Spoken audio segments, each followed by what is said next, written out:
We are now recording. Okay, that's good. Then let me grab the questions. All right. Just for some backing on what this article is about, it's just about women in media, specifically in film and in TV and film. So, just kind of your general opinion. It's nothing you say can be wrong. Whenever I write about your opinions in the article, it will always say person one, or like person two. So it's like All right. that way nobody can say this is what Breanna said in this article that only one person's gonna read. What are they gonna do, huh? What are they gonna do? I have an opinion. Exactly. So please don't let anything that I have an opinion over affect how your opinion comes, because I do want to I'm getting as many different diverse ideas as possible when it comes to this topic. Okay, so my first question would be, how would you define a strong main character?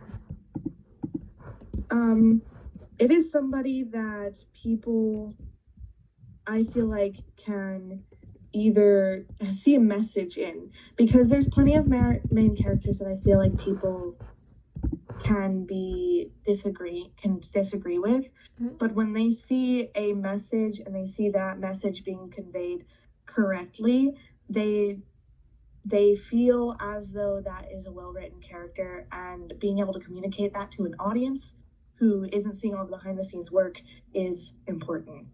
That's such a good answer. Oh my goodness, I love that answer. Characters all the day long. I love making characters. Oh, I know. And so making something that people can relate to is very fun for me. You're gonna love one of my questions, but that's further down. So we'll wait till we get there. So then, would your definition of a strong character change if it's a woman? Why or why not? No, because that is a general idea. If the idea is being conveyed correctly, and the idea happens to be through a woman, then it is important that the character is a woman, though. Who you put the message in is important, and who you are using to convey that message is important. And sometimes some writers can't do it through the character they've picked, but a lot of the times, choosing the character they do pick makes it all the better. Okay, so you're just like kind of rephrase this. I'm understanding what you're saying. Is that the message will inform everything about the character? Character, yes. If the character and the message do not line up with each other, then the character isn't written well, and the main character isn't written well. The gender of the character should not matter. If they choose a gender of a character that clashes with that message, then they've chosen the wrong character. Okay, do you have like an example of when you could think of where that kind of happened? Just overall, or specifically with like a female character? Overall, if you just have an example where you think I have a general concept for this sort of pushback where we are seeing specifically strength-driven female characters to show female strength, when there is so much more of there's so much diversity in female leadership, just people who do things in a strong way that don't have to be, I can punch the guy. Right?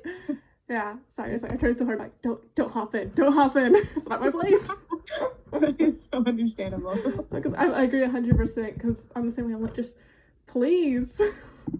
One of my favorite examples of a well-written, or at least, even though she's not the main character, strength in soft femininity is the live-action Aurora.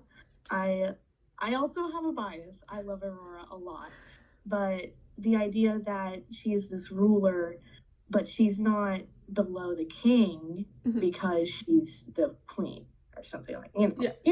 Yeah, I know. Yeah. Okay, so my next question is, what qualities or traits make a strong character in your opinion? In my opinion, a strong character, specifically the trait of being able to change. because a strong character should show change throughout the show.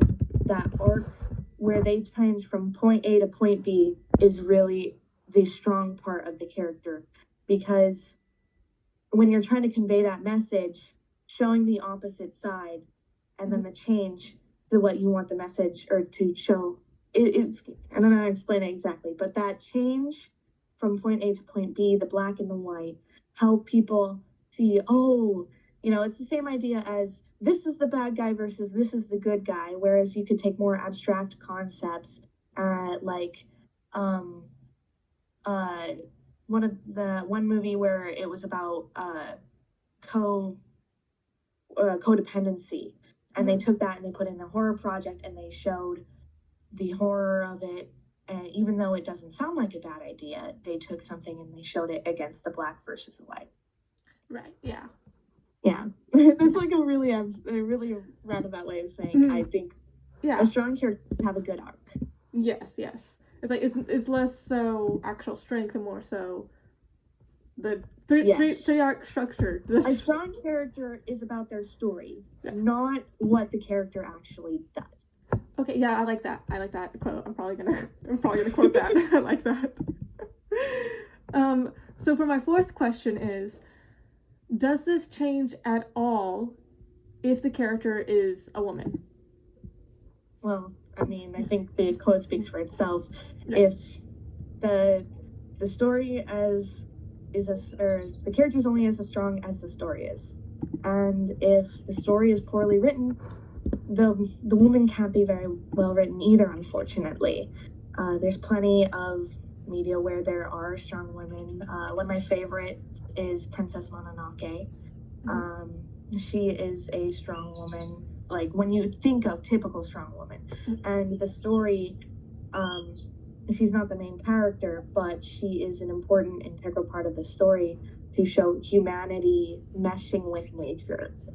And that makes her a strong character, not because she's, this cool girl that lives in the woods and like has blood all over and whatever, all this gory stuff, but because she is the pure example of what everyone thinks cannot happen. Yeah. Okay, and let's see, that was our fourth question. All right, so then for my fifth question is that you were already talking about like Mononosuke and a few other examples, but can you name 3 female characters you think are strong and what makes them strong? I kind of got that Mononosuke one, so I'll write that down. Yeah, Mononoke is definitely, she's more of a side character, but those side characters really are what make a story sell the rest of the story, because who the main character interacts is important. I loved, now this is not, though I do like Aurora a lot, Maleficent was a good example of this scary, evil villainess, and she's just melted away by love. And she does all of this, she realizes at the end she cares for Aurora more than pretty much anything, and she's willing to give up her ideas and these prejudices she had against humans because she loved Aurora. Let me think of a third that I really liked. It's hard to think of them off the top of my head. Right, yeah, I know. Those ones are definitely big ones.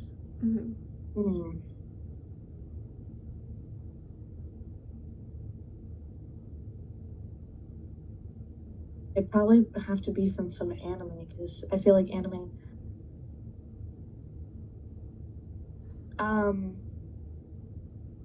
Momo from Dan to Dan is a very interesting character to me, because she has this girly girl aesthetic, but she still has the I will kick your ass in like a literal way.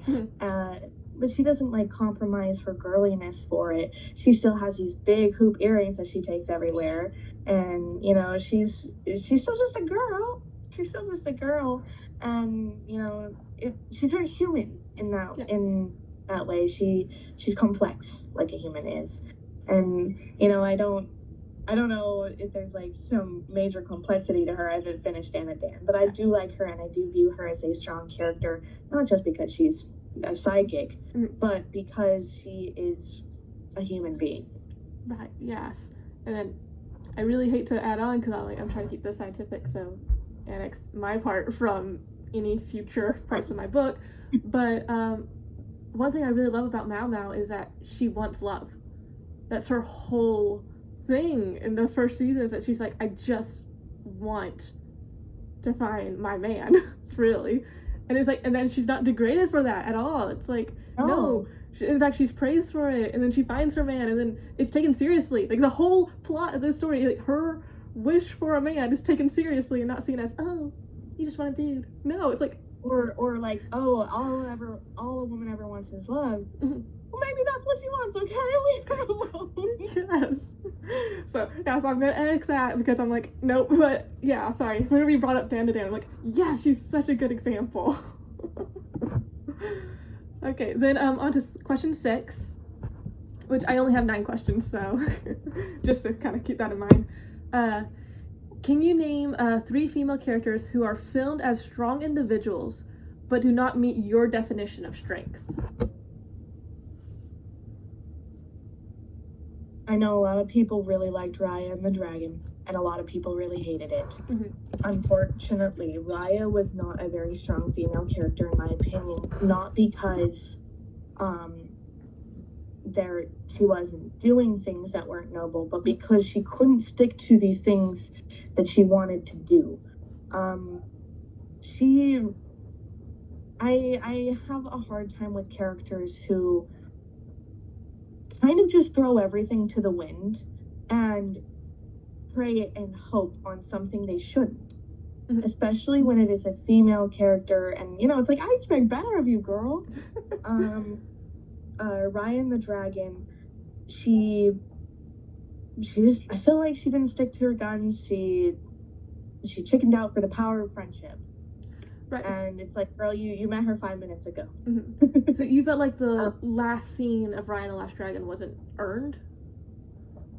No. Or at least that interaction between those 2 characters, her and the one who saved the day, it was out of character. It didn't feel like it made sense. It felt like we're running out of time, here's a happy ending. Right. It's like, this didn't feel like, because this happened. It felt more like, and then this happened. Yeah, it's like, oh, they made up, so suddenly, the world ending isn't that bad of a thing, I hate to do it to her, but Star versus the forces of evil, and honestly, it wasn't even really her fault. But girl, what do you mean? She started off so strong, but the writers just slowly started getting away from, I don't even know where they started, but I could tell it definitely was getting rushed there at the end. They were putting in too much to all of this stuff, and it's like, oh goodness. So Star was a cute and fun character, but it's ruined by the story. As someone that hasn't watched Star versus the Forces of Evil, do you have like a specific example where you felt like she just became a weak character to you? When I feel like they didn't give us reason for why she changed her mind about magic. Because her whole life she had grown up on magic, and everything she had known was magic, and that's why the first season was about her facing the idea that magic was bad. However, up until the very end, when it kind of got messy, they didn't quite give a good enough reason, in my personal opinion, for why she suddenly decided magic was bad. She had seen the bad, but she had decided that she was going to use it for good. And I guess she saw good people starting to use it for bad, and maybe perhaps that was what would change her. But she had also seen bad people use magic for good. And so there wasn't necessarily a tipping of the scales at that point to make me believe that she had reason. Right. It's like, this wasn't a story about hubris. Like, it should have been if it was going to be a story about don't dip into magic. That tends to be what most stories about, like, not dipping into magic tend to be about hubris. But it was more so as, like, the writers just kept flip-flopping it. It's so at the end it was quite difficult because it's been so long. It was so messy too. And the writers didn't stick to their guns either.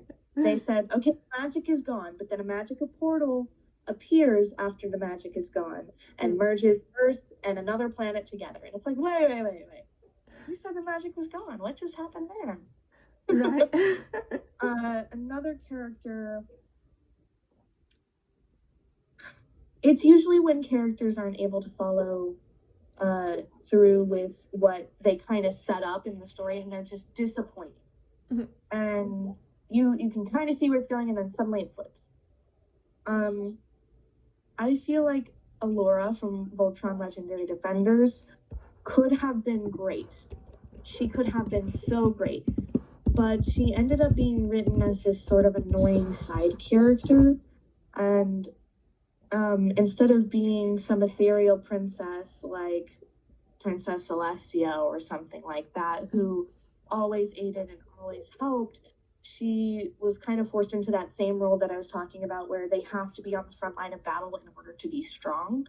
And then they never really gave her punishment for when she did bad things or said bad things. They just said she didn't even, it was never really addressed in the show. She did these things that weren't deemed appropriate, oh, she's the princess of an extinct alien race. She has bad things that happened to her. That's not an excuse. Right. It's like, just because you're scared to punish the character is exactly why the character is no longer as strong. Right. So it's like writers not wanting to hurt their darlings. Or hurt their fans. Like with Star vs. the Forces of Evil, they were throwing us around with ships. As you know, ships love, especially in those preteen shows, they just love to just throw ships at you. And it's like, yeah, that's great, but I was kind of invested in those people. And then you just ripped it away from me. You gotta stick to your guns, guys. You can't, we know you don't want to disappoint people. You gotta be willing to if you want to write something good. Right, yeah. It's like there's gotta be reasons behind giving us ships. Like, give it some thematic reasonings. Or even then, just stick to the reasons, or stick to, if you're gonna not have a reason for why they're switching it up, stick with the one, and I don't know, drag it out, do whatever you want, but don't confuse your readers just because you're scared to upset other readers. Yes. And then, can you think of a time when a female character was both empowered in a film and then undermined within the same story? And what happened with that?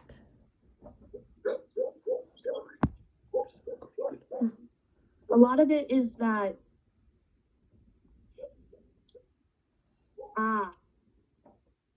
a character that, now I don't know if this is the best example of what you want, because however, it is the same story. Avatar: The Last Airbender versus the live action Avatar.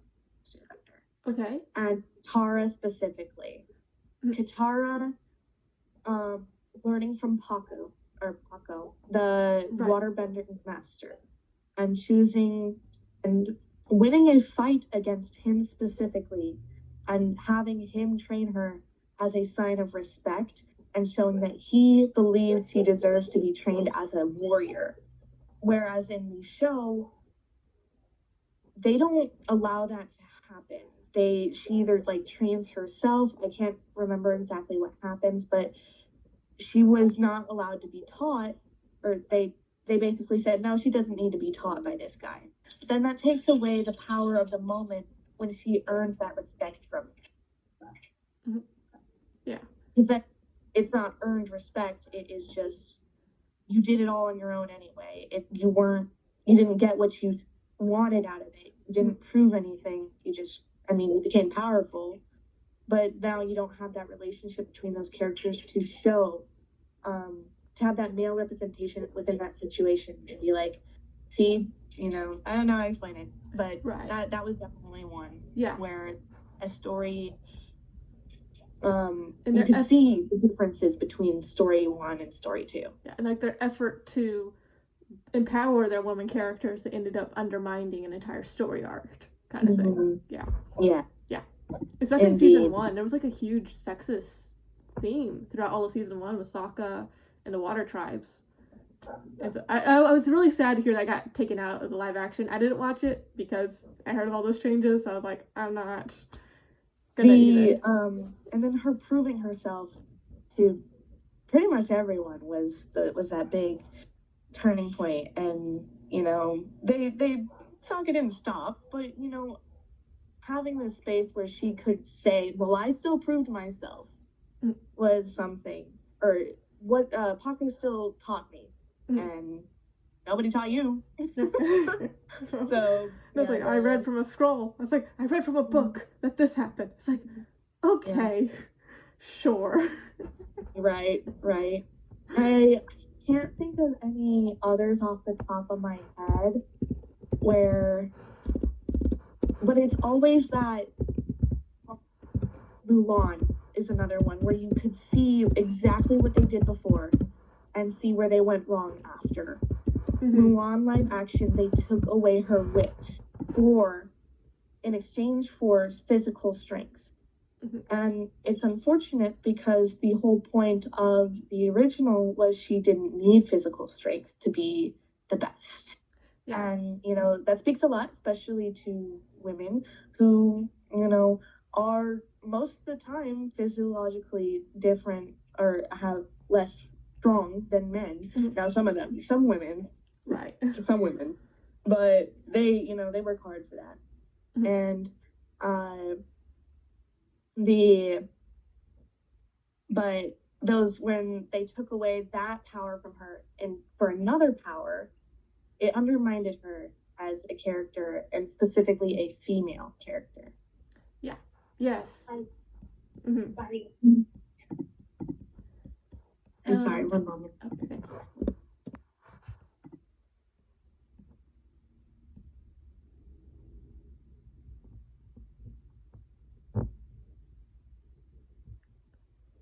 We're just waiting a little bit. We got interrupted. We're almost back, I think. I apologize. Oh, sorry, I forgot that my mic was on. I was talking to my professor. They like, we just got interrupted. So. I heard that. But, yeah, so sorry, I turned off my mic. I'm sorry. I was like, Professor, it's okay. We'll be back. Okay, sorry.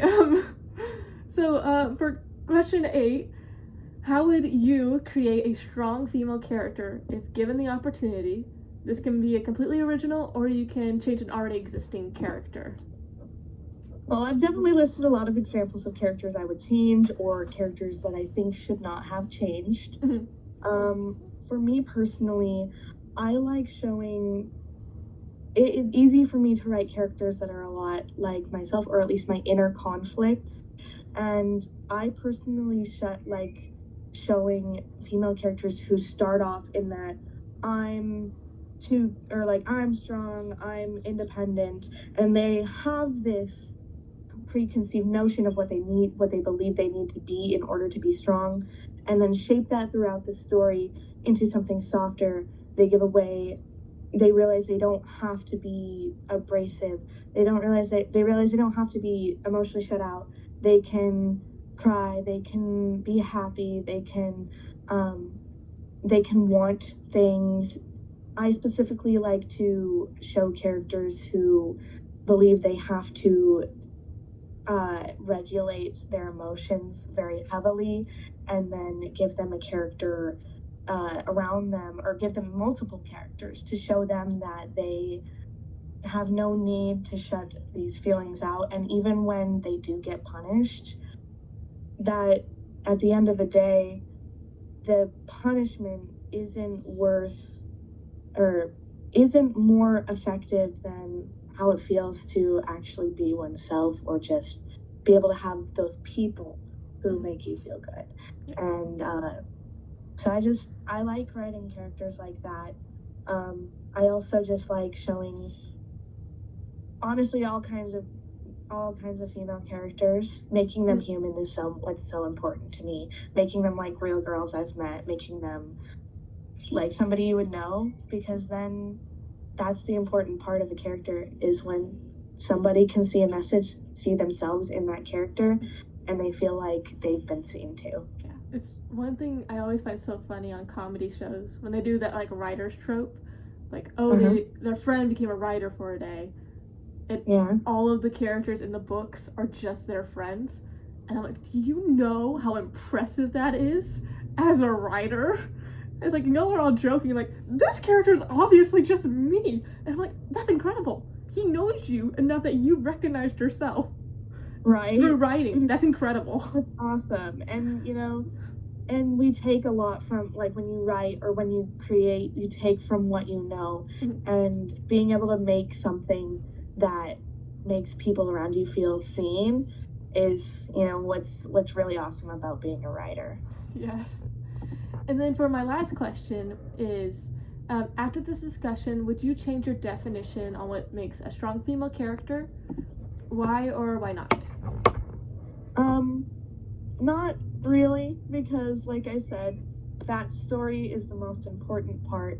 And even though some people might think, well, they look or they do these specific set of things that make them strong, at the end of the day, like I said, the character is only as strong as the story is. Yeah. Which I'm really glad that you said that, because that's why I was like, you came with that such strong, good definition. I was like, there's no way it's gonna change at the end of this discussion. Really. It's just gonna cement. I'm like, that's good.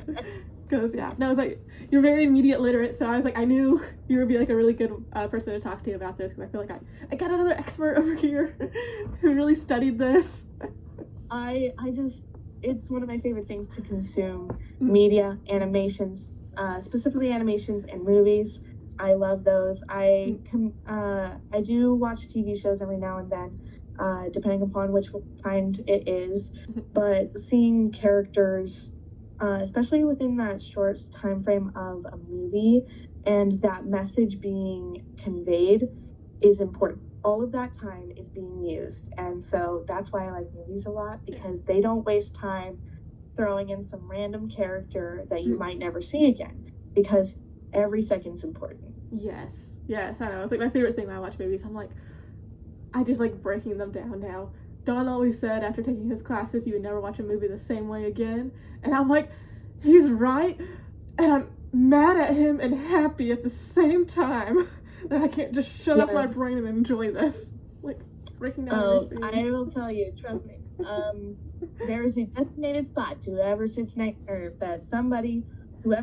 to me has to be willing to listen to me throughout the movie. So I ask questions, and I don't expect answers, but I call out the movie's logic. I call out, because everything matters, you know. I call out, why did they do that? They shouldn't have done that, or It's like, oh, what? That's why they did that, or something like that. Yeah, it's like, it was set up. Yay! That's what we love to see. Yes, and I love going to watch the movies with other people, because discussing it after is also one of my favorite things. Oh, it's one of my favorite things too, and I always feel so bad, especially when I go with friends, and then we get done with the movie, we come back, and they're like, man, that was a good movie, and I'm over here like, no, it wasn't. I have my question. I was like, half of the movie didn't have to be there. It could have been a 30-minute short film. and they're like, what? And it's like, so much time was just wasted on nothing. It's like none of it mattered. Yes. I think you'll agree, but I have a hard time with action movies because of this.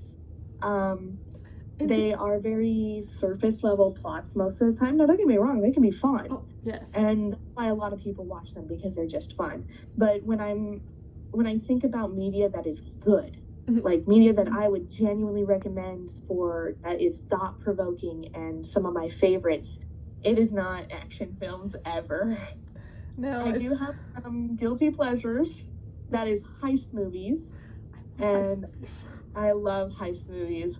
I love this, like, showing this a little. They're like, we did this, and this, and you want to know how we did it? And I'm like, yes, I do. Yeah, tell me exactly how you did it. Walk me back. Yeah, I was like, I love those. Now You See Me, Now You Don't. Ocean's 8, 9, 10, 11, or Ocean's 11. I love those. I am a big heist movie fan. I'm a huge detective fan, which is like on the same level. Like, you know, it's like Yeah. they're like right next to each other. You want to know how I figured it out? Yes. Like, yes, I do. And oh my goodness, like one movie that like just stuck out to me was like the Knives Out, like the third movie. Have you with like the priest? Yes. What is it? Dead Man. Wake Up, Dead Man. Yes. That one. That one is good on a different level. So like it was the first movie I watched, and I was like, oh, this is a good movie. Like, well, are you religious? Mind. Sorry, you go. Are you religious? I grew up Christian. So okay. Like, yeah. So that movie is a beautiful example of just all of the forgiveness and the love and like a lot of the core values that I think people tend to forget. And you know, even someone who isn't religious can see that and understand the beauty of, you know, of this, and the choosing the priest as the guy that we're kind of pointing the finger at most of the time, even though we knew as the watchers, because it's like, oh my gosh, they wouldn't make it so obvious the whole time. And even then, in the end, he found a way for everyone to be forgiven, and or at least he found a way to make a way for people. And seeing that, I love media that conveys the love of, you know, just the ultimate love. I love movies and media that convey that very much. Yes, it was the first time I watched media, and I was like, oh, a Christian writer was on this team. Someone who actually read the Bible was on this team, because the entire time I was like, the preacher is a Christian. The congregation are people you would actually meet in a congregation, where you're like, yes, it's like, it's not going to be holier than thou people who are always 100% good. It's like, no, it's the very message itself is going to say the people who are in those pews are people who've done bad stuff. And some of them will say it's like the older lady who just grew up in the church. And it's like, I loved her because I was like, yes, it's just like this mindset. Sorry. This has like nothing to do with turn off the recording. No, it's not, but I'm glad I get to talk to you about this. Yes, I'm sorry. I'm just gonna turn off my recording. Hi, Ben. This is our Zoom call. We got off topic. We started talking about something really fun, so I'm gonna keep talking about this, but bye, Ben.